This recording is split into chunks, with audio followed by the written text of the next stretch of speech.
In the beginning, there are people. There's support, encouragement. Everyone says they believe in you, that they're rooting for you, that you inspire them. But the moment you actually start moving, really moving, the voices begin to fade. And it's not because you're doing something wrong. It's because your path is finally right. Real effort demands silence. It demands repetition without applause. And most people can't handle watching that because the process exposes something uncomfortable. Who's truly with you? And who was just entertained by the idea of you starting? When you stop talking and start doing, the curious disappear, the needy drift away, the weak get uncomfortable, and that's when the loneliness hits. Heavy, real, but necessary, because no one reaches. Greatness dragging a crowd. And if you need an audience to keep going, you were never driven by purpose. The path of real effort always begins crowded, but it only ends with those who can keep walking with no one watching. So you need to decide, do you want company or do you want conquest?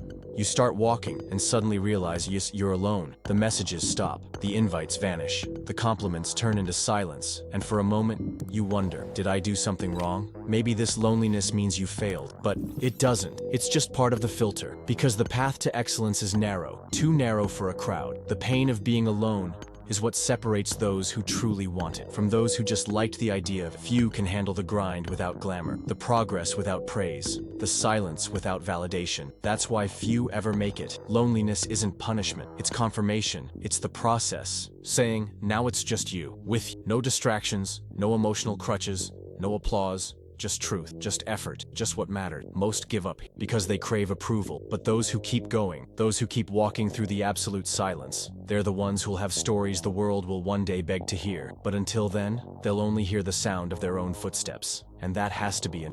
The ones who are always surrounded rarely do what actually matters. Because real focus requires cutting, and cutting hurts. It hurts to turn down invites, to disappear from social media, to say no to people you like, but who no longer fit the phase you've stepped into. It hurts to be the one who steps away, who leaves the group, who seems distant, weird, obsessed. But that pain is the price of deep focus. It's the cost of choosing growth when everyone else still chooses to belong. Because real growth requires temporary isolation. It's in the silence that you finally hear what you actually need to do. It's in the absence of external noise that you begin to build something solid within. And yes, they'll call you cold. They'll say you changed, that you're too intense. But they don't get it. Not yet. They're still busy trying to be accepted, while you're busy becoming undeniable. And that difference, over time, it'll make all the sense in the world. Because the one who can handle the loneliness today will enjoy the freedom of never needing to prove anything again.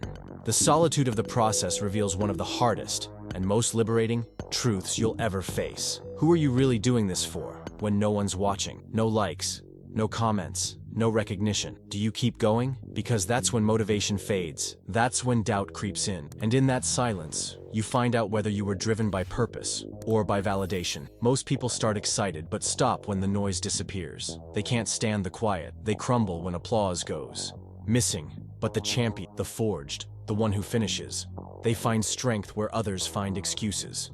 They understand this isolation isn't punishment. It's a test of your intention. If you still need to be seen to keep going, you haven't understood what you're building yet. But if you learn to move in the dark, to show up without an audience, to grow in silence, then you're ready to claim something no one can take from you. He disappeared. 2 years. No parties, no posts, no updates. Most people thought he gave up, that he broke, vanished, failed, but he was there, in the dark, working, rebuilding, changing his environment, his mindset, his standards. He faced days full of doubt, but he didn't stop, because he understood the silence was part of the preparation. He didn't need to prove anything while he was still becoming. When he came back, no one recognized him. New body, deeper voice, sharper eyes, visible results. Same people who forgot him now wanted to know his secret, but he didn't do it for them. He did it because he knew. The process only rewards those who can handle the anonymity, who can survive the season where nothing seems to happen, but everything is being planted. Now, he's the proof that solitude doesn't kill, it refines. And the one who can endure being ignored during the build will be impossible to ignore once it's done. Grab your phone, your notebook, anything you can write on. Now list everything you know you need to do. The workouts, the study sessions, the habits, the decisions. Now make a commitment. For the next 30 days, do it all, without telling anyone. No posts, no updates, no asking for opinion, just you with you. This challenge will show you something most people are afraid to face. Are you really building to win, or just performing to be seen? Because in silence, your intentions are exposed, and the discomfort of not being noticed will reveal how much you relied on external validation. But if you can do it, if you can uphold this pact with your own evolution, you will come out of these 30 days changed, stronger, clearer, more dangerous. Because there is nothing more lethal than a man who doesn't need to be reminded to keep doing what matters. He just does it because he finally understood the top is always a lonely place.